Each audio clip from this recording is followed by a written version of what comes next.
Shalom, Saints, and welcome back to Wakefulness Theology. My name is Messenger Paula. Today, we are going to finish with the 3%. I really hope and pray that you guys have seen the full versions of the last two videos. I wasn't able to post it on YouTube because of copyright, but if you just go to my Wakefulness Theology nonprofit page, it's facebook.com Messenger Paula. I put that link underneath those other videos, and I'll put it again underneath this video. If you just go to videos here, and then it just pops right up. It's the featured video. So this is the full video of part 11 of this series, and I really hope you see it because I play the video and I really show and explain the nuances that you don't see with the pictures. And then part 12 is only on Facebook. So if you miss part 12, you're really gonna miss, I would say it's a lot of blessings in that video. What it is that if you want to be able to decode life, we're using these movies to practice decoding and seeing Yahushua everywhere. So it is a practice. It is practice. Practicing your spiritual eyes, your spiritual ears, okay? And decoding these symbols. The thing with the TV show, when you watch it on your own, the thing is just to always remember with this TV show, the 3%, the offshore is always what we should be fighting for. In the TV show, they switch it up and they make you want to fight for the inland, but we always should be fighting for the offshore, no matter how they try to twist it. And hopefully this idea will help you to keep your compass, the good and evil compass, when you're watching this TV show that's very, very mixed up. They're mixing up good and evil. They're giving the bad qualities to the good people and the good qualities to the bad people. But if you remember that we are always fighting for the offshore, that should show you how they're manipulating the roles. So for example, Raphael, as far as the different characters in the TV show, I feel like I'm a Raphael. I really feel that way. I feel like I'm a spy. I really do. I've been planted, in my life in different situations, and I'm just that girl that does not fit in. I'm the spy, So even with Raphael, they have him fighting for the inland, but they've twisted it. So we're going to finish talking about that today because there's so many blessings in here. I want you to get it all. I want you to get every last drop. If there was a spoon, here's a spoon, here's my cup, and this is a cup of blessings. I want you to get every last drop. This rocked my world. Okay. This is a message from God Healer 7. He's given her messages and she's just saying what he says to say. But these messages are for people, specific people. And one of these messages, this particular message, was for me. So I'm going to put my reaction after I saw this video the first time. I'm going to put my reaction and then I'll play the video for you for those who didn't see it. Guys, I think you can see that I've been crying my eyes out. This video here with God Healer, I was praying a couple of days ago. I don't know, it was this week. It was not long ago, a few days ago. And I was talking to Yahushua, and I was like, I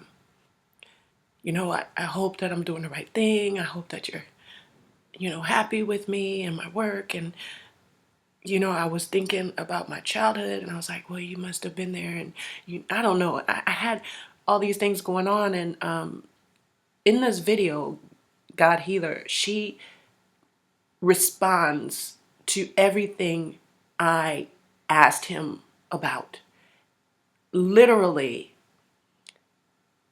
the conversation I had with Yahushua when I was praying, this is like a direct, specific response to what I said. And at the end of her message, she says, "You'll stand before me and the books will be opened." And I know, this message isn't just for me, that it's for a group of people. And I'm one of the people that this message was meant for. And so at the end of the message about the books, you guys know that I'm writing the book with the holy letters and the pie and I was just saying in the last message, the last video, that this information gives us the ability to decode the secret messages that the disciples put in these holy books 2,000 years ago. And we need to be able to read those because we're the remnant church, and we're going to need this information in the last days to keep from deception and error and all of these things. So I'm sure it means many things. I know it's, about the scrolls, and there's many meanings that it can have.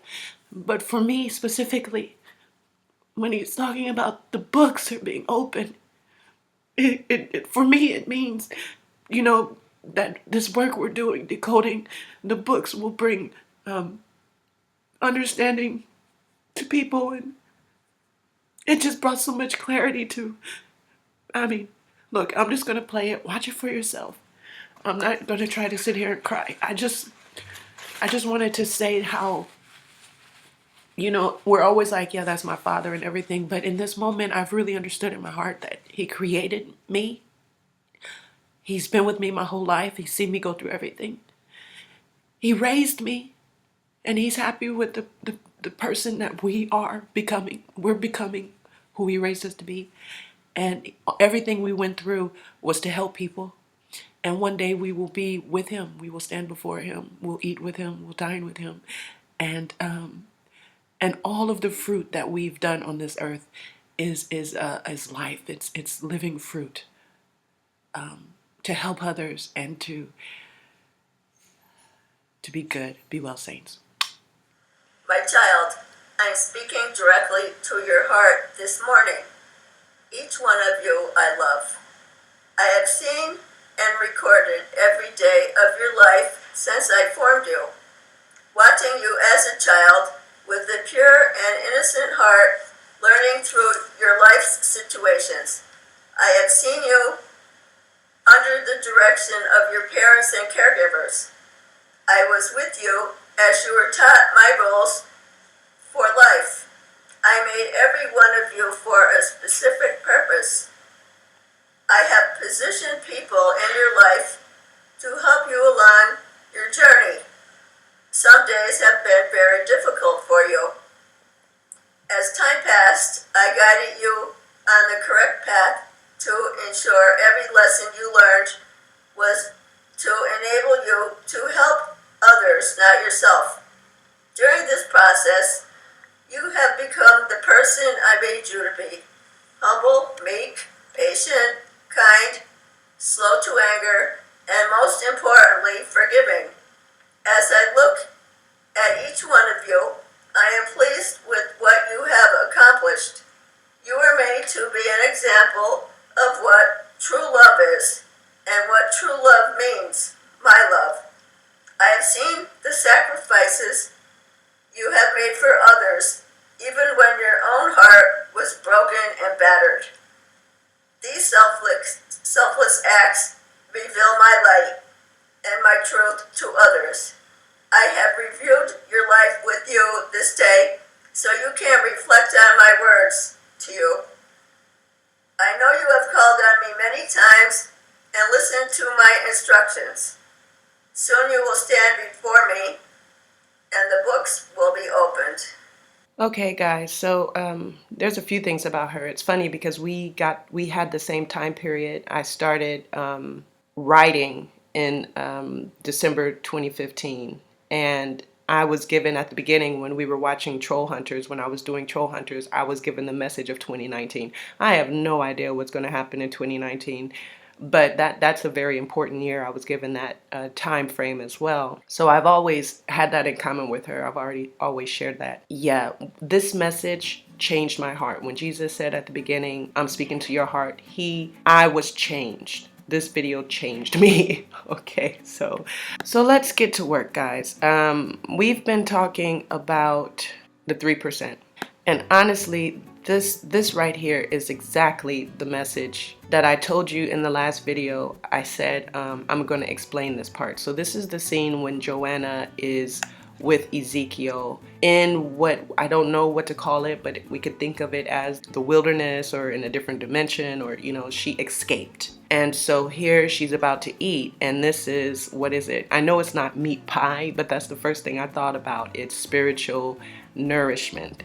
It's blessings. it's gifts. It's all God's goodness here, right? And then Ezekiel, who at least at this moment is representing, I don't know, perhaps Jesus. He says, "Are you hungry?" Now we're talking about spiritual hunger, right? We're talking about that yearning and burning in your heart. We're not talking about food. This is just symbolic. And then she starts to eat, and he goes, "If you eat, you'll be eliminated." And then she says, "What?" And he says, "It wouldn't be fair to the others." Do you guys remember this scene? And then she says, "Well, what if I don't?" And then he says, "Finish the test. Make a difference in there and prove to yourself that you deserve better." So this, as I said in the last video, is exactly a message from Yahushua.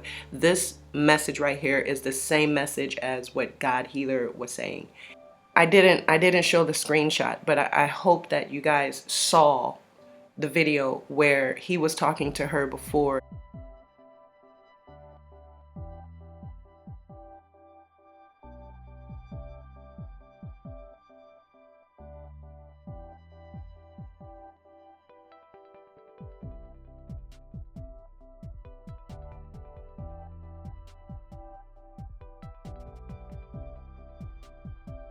And he is telling her, she's like, "I don't deserve it. I don't belong in the offshore." And he said the offshore is made specifically for people like you. He was saying you were an orphan. You never had, love. You had to fight. You had to. And he went and just said her whole life, right? This is what Yahushua is saying in the God Healer video. He's saying, "I have been there. I have seen. I have recorded your whole life. I know you. I'm speaking to your heart. You have become the person that I have raised you to be." And that is this scene right here. That is what he is saying to her. And he is saying that you were put here to help others. So everything, this is exactly the God Healer video, and this scene is the same. He is telling her that all of her hardship, all of her troubles, and all of her problems was to make her into the person that she is supposed to be. She's supposed to be this person so she can be here on earth. And this, it says, "Finish the test." And what I said, the TV show says it's a test. I say it's training, and then it's real, like we're in training and we will get called up. It's just like the army. It's so hard to explain this, guys. Please bear with me. It's like the army. You might be in the reserves and you're in training, in boot camp. And then one day you get the call and it says, "All right, you're on active duty. We're shipping you out." And then it's on, right? So it's the same in this. We're like in spiritual training until we get the call and they send us out on our mission. Okay? And I know how you guys feel. A lot of you are like, "I don't know what I'm supposed to do. What's my job? I don't know. I don't know." I had that same thing too for years. And I was just waiting for my call to active duty. But before that, I had to train for many years. Spiritual training, spiritual development, spiritual growth, and I got the call to active duty. It was very clear. It's unmistakable. You won't miss it. It will be as clear as a bell. It will be as clear as me phoning you and saying, "Okay, get your bags and here's your airplane ticket." It is that clear. So don't worry about missing it. You won't miss it. If you haven't been assigned yet to your post, then you just keep studying. You just keep getting that nourishment and preparing. You're still in boot camp. Okay? So in this TV show right here, when they say the test, it's more like she's in active duty right now. She's finished her training. She's in active duty. Okay? So he's given her the order, and he's saying, "Now, this food is not for you. Everything that you've been given is to make you able to help others. Okay? Go back down to the war or the situation, and make it better.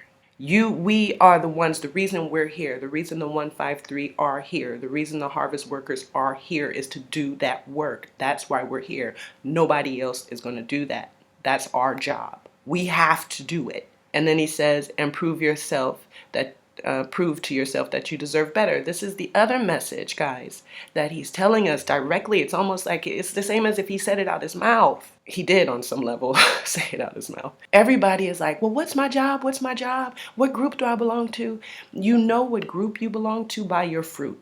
If you are given messages, you are a messenger. If you are having prophetic dreams and then you're a prophet, If you are leading people, then you're a leader. It's like your fruit is what you are. Doing this work sustains me. Being an active servant of Yahushua HaMashiach sustains me. Doing my spiritual practice sustains me. And it is that act of doing that makes me his servant. Does that make sense? None of this is mental. All of this is spiritual. And all of it is active. So in order for you to prove to yourself that you belong, because we know that none of us deserve it. We know that Yahushua died on the cross for us. And so out of God's grace and mercy, we're blessed with this gift that none of us deserve. So I don't want to use the word deserve. But what I'm saying is when you do this work, there is reward. As you do the work, then you become the thing. And it's not in your mind. So you can't sit here and go, oh, I'm 144,000. I'm so cool. It doesn't work like that. You do the work. When you do the work, you get fruit from the fruit of your labors. That fruit determines who you are. Good fruit, good tree. Bad fruit, bad tree. Once you produce that good fruit, then you can look at that fruit and say, I've produced good fruit. I'm sure my Lord and Master will be happy with me. And you feel like you will be blessed. You feel like you've done what you had to do, and you will understand who you are because you have done the work. I don't know how to explain that. So to prove to yourself, you have to do the work. To know yourself, you have to do the work. So this is just a screenshot from 3% season 2 episode 10. And you see here her earring. They really take care to make sure you see that earring. Like when you watch the TV show, you're gonna see they pan in on it and they spend a good few minutes on that earring. So if you notice, that is Phi. That is Phi. And again, they make the offshore people evil, and we said the offshore is heaven. That is our concentration, right? Or New Jerusalem or heaven, I don't know.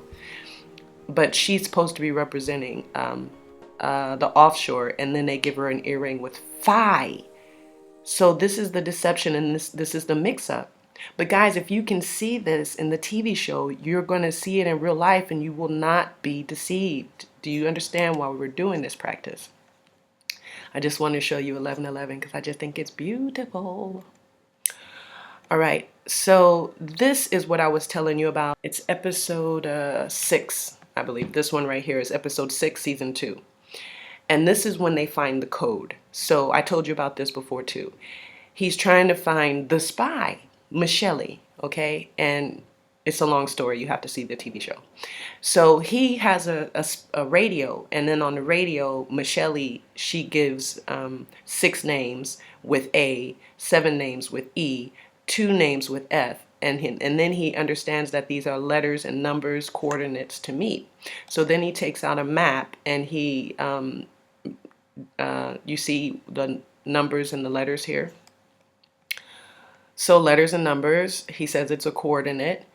And then it's all here. The older maps of the inland are split into quadrants. So then 6 names with A, and he goes through the list and he plots down all of them, A6, etc. And then he draws the triangle and he says, you said 1 coordinate, not 3. And then she says he says it's a triangulation. The point in between is the 1. That's where you'll meet Michelle here in the old sewer system. And so here he's showing, how you have to meet in the middle with the points. And that's exactly what we did. That's what we did with Sister Ashley's screenshot. Okay, so this is what we were talking about a few videos ago. This is when they drew the triangle and made the points in the middle. And this is the picture, the same map.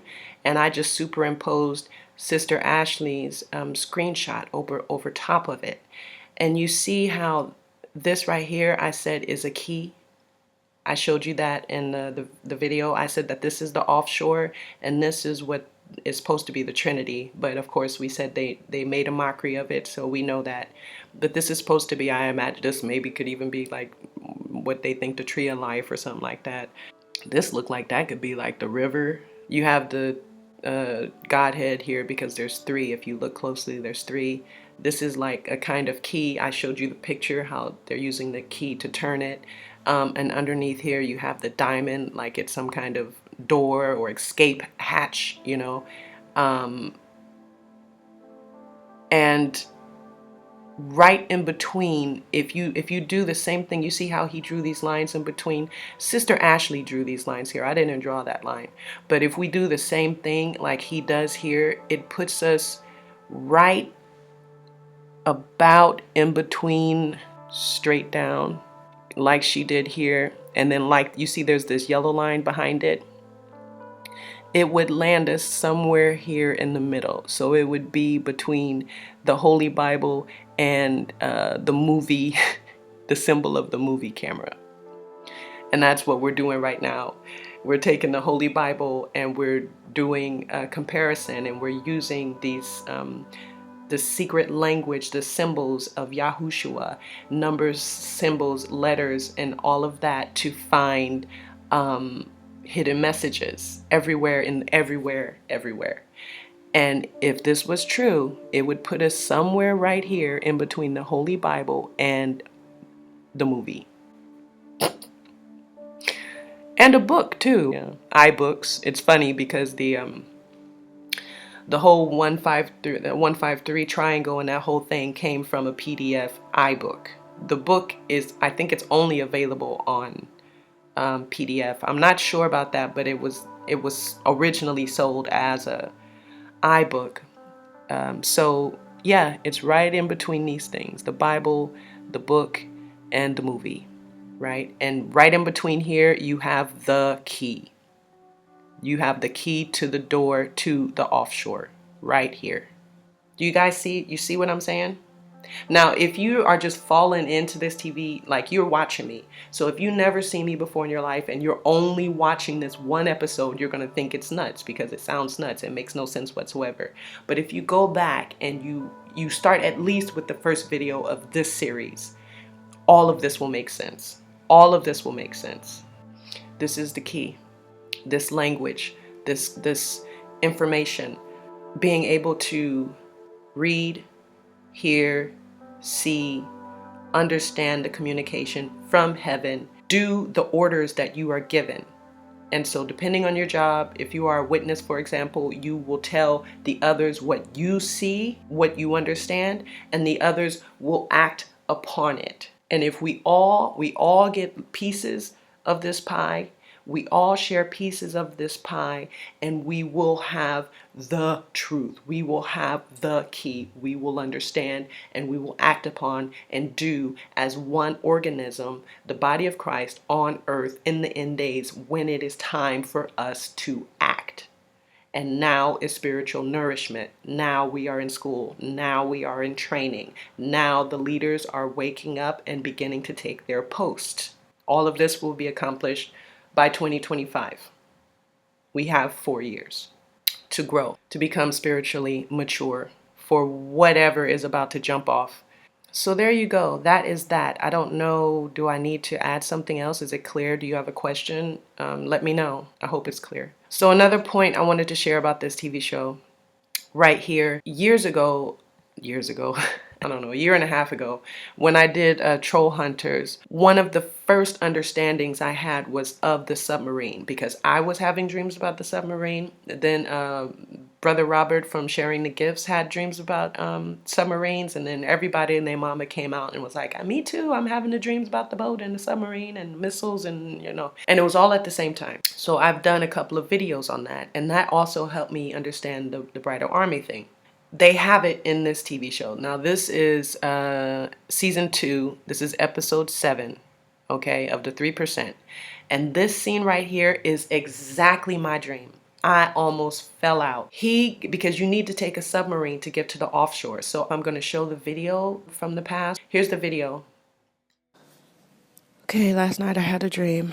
I was out to dinner. It was, I guess, a nice restaurant. I can't really tell you what all that happened, but we were just living normally. It was a square table with a tablecloth. It was a restaurant and it was downstairs. And at some point I said, I'm gonna get up and go to the bathroom. So I went upstairs, but it turns out it was like a submarine, which I didn't know underground. But when I came upstairs to go to the bathroom, we were in the ocean or the water. And so I went to the bathroom, and it was nothing but a wall and a toilet, one wall and a toilet. So I looked around, and there was like structural damage, as if it's a submarine, but as if there was a building on top of the submarine, and somehow the building that was on top of the submarine had been shaken or broken or started falling down. And so then the wall fell on me, but it didn't break. It just fell over, and I was like triangled underneath, so I wasn't harmed or hurt. And it was very easy. There was a guy, he just pulled me from under the wall. So it wasn't a big deal. But then I went to the hole where the stairs were, like a submarine hole, and the submarine started sinking. So I just started pulling out people. I just put my hand in the hole and just was pulling them out. But when I was pulling them out, I was throwing them out. It was almost like whoosh, like Superwoman, just grabbing these people and, getting them out of the submarine before it went underwater. And in my mind, I saw waiting in line to come up the stairs. And I was just imagining, I guess, water underneath there. I don't know. And I pulled out, I don't know how many people, maybe, I don't know, not more than 20. And then the hole closed up, and I couldn't get them out. In my dream, I was with three other very important people in my life here in Paris, the closest people to me. We were at a restaurant, and we were doing as we normally do. So I didn't know what that meant. Obviously, I still don't really know what it means. But since then, one of my really good friends from that dream, we split up. So we had a falling out, and he's gone out of my life, So I'm like, I don't know what that means. But here, this is the same thing.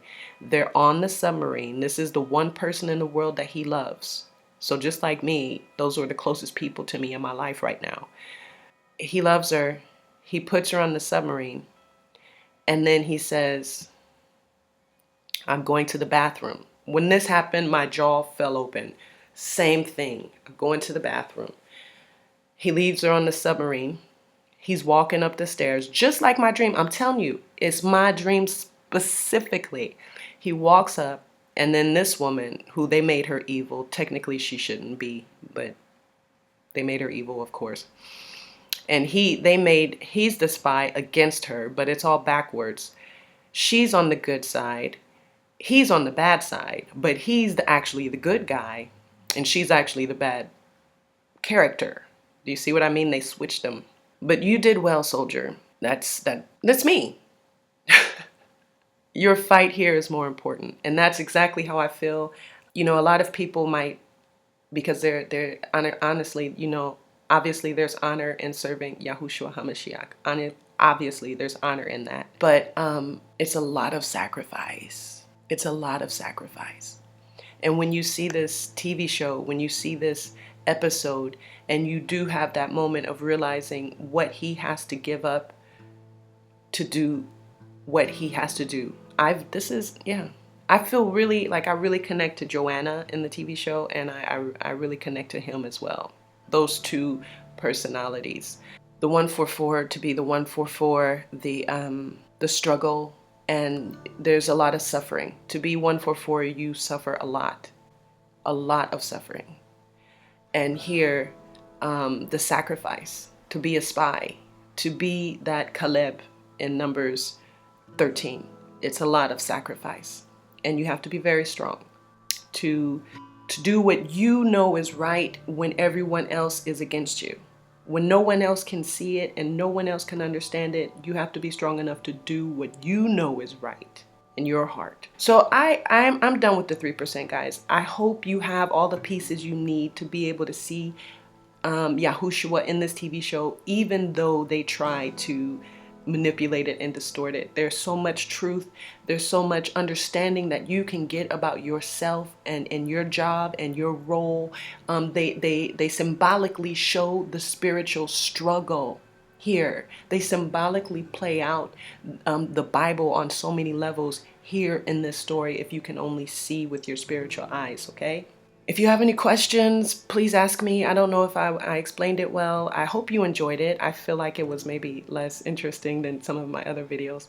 But the good thing is that I'm done with the 3% now. So now we can go back to studying the numbers and so forth. It's important to take a break and do this as well, because we have to learn and then we have to apply what we learned. So this is an exercise of applying what you learned. And once you can see, you will see it everywhere. You will understand it everywhere when it happens in real life and they try to give, the bad people the good qualities and the good people the bad qualities, and they try to mix everything up. You're not going to be confused. You're not going to be lost. You're not going to be led astray. You're not going to fall into error, because you have been trained. Okay? So please, I pray you take the time, look at this TV show, try to understand, try to see Yahushua in it, and tell me, get back to me. Tell me, what do you think? What do you see? And we'll talk soon, saints. Be blessed. Mwah.